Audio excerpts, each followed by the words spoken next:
The thing is, whenever I look back, I'm trying to get to the point, I guess, where I ended up like realizing that there's a hole inside of everybody, in everybody's heart, that only God can fill up, and everybody's gonna go try to chase it with worldly things. And it could be like if you're into dogs and you want to have the best breed of dog and the best whatever. If you're into gambling and you really just want to go to the casino a bunch, or if you're into jacked up trucks, whatever. If you're into women, you can fill up that hole with anything, but it just goes away. Hunting's a huge one for it's just a false, like us. It's a false void filler. Yeah, it can, and it will never fill you up. But whenever you realize that God can actually fill that void up and that hole in you, and you really have a genuine relationship with Jesus and God, you then feel your purpose in life. So whenever I look back and I see where I am today, and so after I got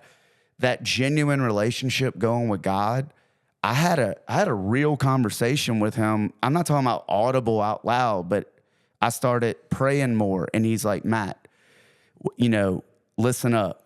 I was thinking he might want me to go into ministry and like go to a seminary. And I was getting like these weird feelings like, God, I don't want to be one of those pastors and like yelling at people and on the street. And I don't know. I just got this eerie feeling. And finally like, Matt, no. I don't want you to go to seminary, but I do want you to make every field a mission field that I bring you to.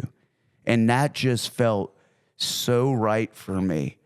It's like your dad giving you a task when you were a kid that you like, that meant like, if you wanted to help your dad do something, if he's working on a truck, he's like, Tyler, will you please like go take the muffler off of this truck? And you're 8 years old and you're like, yeah, I can do that. Like it gives you some type of purpose. Yes. And it fills you up in a way that like just living for yourself doesn't.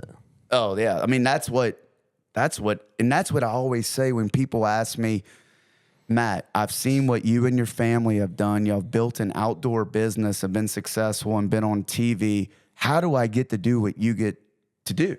And I'm like, oh man. Well, let me first tell you, the worldly answer is we just started working and started grinding and started making hunting products. That's how we got into it. But what I really want to tell everybody is say, well, wait, the first thing to have real success in life is find your purpose, but find God first and find what your purpose is with God. Then your life will become successful and meaningful, and you will start to have this feeling of thriving.